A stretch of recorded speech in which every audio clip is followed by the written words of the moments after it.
Welcome. My name is Martin Kuppinger. I'm Principal Analyst at KuppingerCole. My topic for this podcast is AI governance.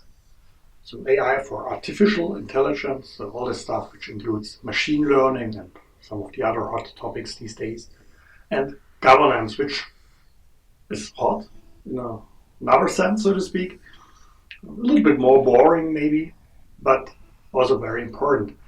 And if you look for these terms, you will not find that much about it. However, that combination is one I believe is super essential.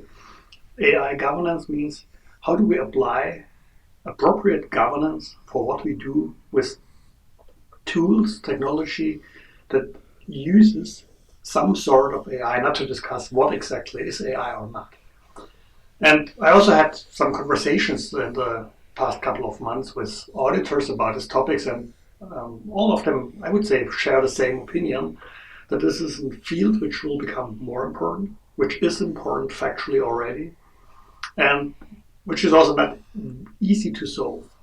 But there's one, I would say, one essential aspect within AI governance, and that is we need to understand, we must understand why the AI we use draws which conclusion. This is the really essential aspect in that. So don't blindly trust the AI, but understand why it does recommend certain things, why it comes to certain conclusions, may it be decisions, may it be false positive, false negative, whatever. So how does it work? Unfortunately, and this is one of the challenges we are facing, most of the solutions which make use of AI in some way still build on some sort of secret sauce. So there's the AI, it does some things, later on there's a result. If we can't explain it, it's a challenge. So the better we can understand why AI draws which conclusion, the better it is. Clearly, the challenge is AI is not deterministic. It is not that I say if this rule applies in that rule, then this will be the result. But apparently, it can indicate which factors flow into certain decisions. And the other thing we can do, apparently, is we can try to prove or to check what so are these results really valid? So if we take certain use cases, certain scenarios, certain test cases, and we know if that is the case, then that should be the solution. Then we can compare the validity of results provided by the AI.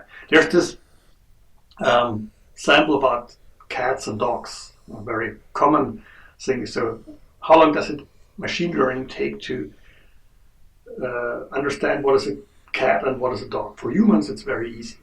So for us, it's relatively easy to say, okay, cat, dog, and compare it with the results AI delivers to understand whether the results are good or not.